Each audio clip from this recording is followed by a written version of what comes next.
एक निश्चित दूरी चल जाने के बाद सभी फोर व्हीलर्स को व्हील अलाइनमेंट की प्रक्रिया से गुजरना पड़ता है।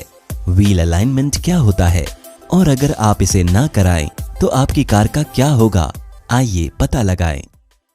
एक झलक देखने पर वाहनों के पहिए एकदम सीधे और लंबवत दिखते हैं और ये व्यवस्था तार्किक भी लगती है।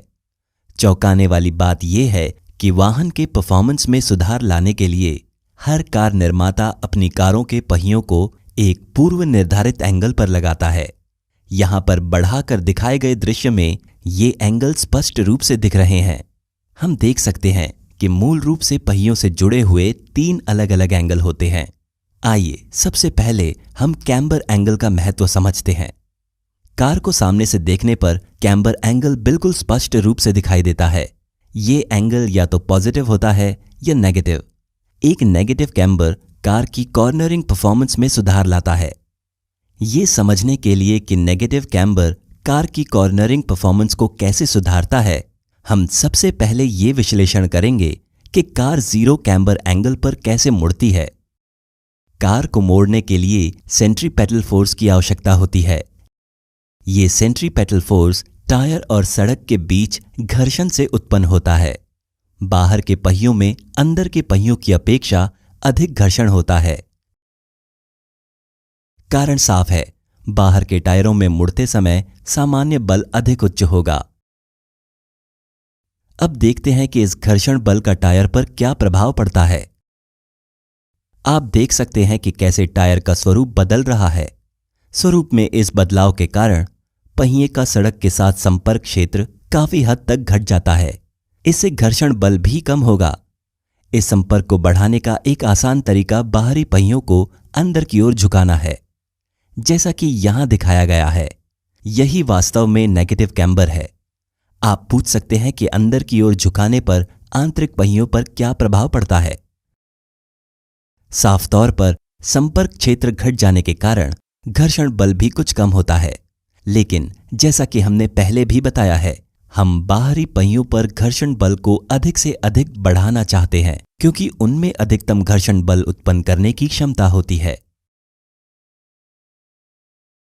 एक ऑटोमोबाइल का अगला महत्वपूर्ण एंगल कास्टर एंगल होता है। स्टीयरिंग क्रियाविधि में पहिए स्टीयरिंग अक्ष के चारों ओर घूमते हैं। ये स्टीयरिंग अक्ष वास्तव में कभी भी लंबवत नहीं होता। स्टीयरिंग अक्ष का ये झुकाव कास्टर एंगल कहलाता है।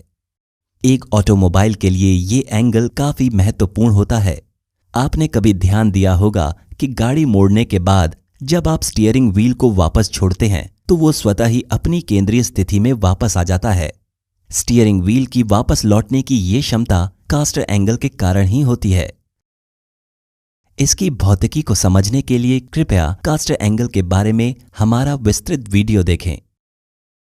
तीनों एंगल्स में टो एंगल सबसे अधिक संवेदनशील होता है। जब आप ऊपर से देखते हैं तो ये एंगल बिल्कुल स्पष्ट दिखता है। टो आउट और टो इन को यहां समझाया गया है। आदर्श रूप से कहा जाए तो जीरो टो एंगल पहियों को सबसे कम घिसाव देते हैं। हालांकि जब आप गाड़ी चलाते हैं तो स्टीयरिंग व्हील के छोटे मोटे अनचाहे मूवमेंट्स हो जाते हैं। इन छोटे अनचाहे मूवमेंट्स का कार की सीधी दिशा में गति पर कोई प्रभाव नहीं पड़ना चाहिए। टो एंगल ये कैसे करता है, ये समझने के लिए आइए हम स्टीयरिंग के सिद्धांतों पर फिर से नजर डालते हैं। परफेक्ट स्टीयरिंग के लिए अंदर के पहिए को बाहरी पहिए से ज्यादा घूमना चाहिए। अगर आप इसे व्हील अलाइनमेंट के दृष्टिकोण से देखें तो यही टो आउट कंडीशन है।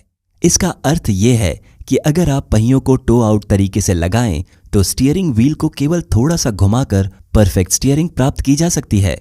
हालांकि स्टीयरिंग का इस तरह से तेजी से प्रतिक्रिया करना सुरक्षा के लिए समस्या बन सकता है, क्योंकि वाहन आपकी स्टीयरिंग व्हील के अनचाहे मूवमेंट्स पर भी प्रतिक्रिया करता है और परिणाम स्वरूप वाहन सीधी दिशा में स्थिर नहीं रह पाता है। यही कारण है कि यात्री कारों में हमेशा टो इन व्यवस्था का उपयोग होता है। टो इन विपरीत प्रभाव देता है। ये स्टीयरिंग की प्रतिक्रिया को धीमा कर देता है और कार की सीधी दिशा में स्थिरता को बढ़ा देता है। आमतौर पर टो इन का एंगल बहुत कम होता है। सभी कारों में कार निर्माताओं द्वारा निर्धारित व्हील एंगल्स के इष्टतम जोड़े होते हैं। ये एंगल समय के साथ काफी बदलावों से गुजरते हैं, जिसके परिणाम स्वरूप पहिए बहुत अधिक घिस जाते हैं। नियमित रूप से व्हील अलाइनमेंट का काम कार की अच्छी परफॉर्मेंस के साथ साथ स्टीयरिंग व्हील की अपनी स्थिति में वापस आने और मोड़ने की क्षमता के लिए बहुत आवश्यक है, क्योंकि कार की सीधी दिशा में स्थिरता को निर्धारित करने में ये एंगल्स बहुत संवेदनशील होते हैं।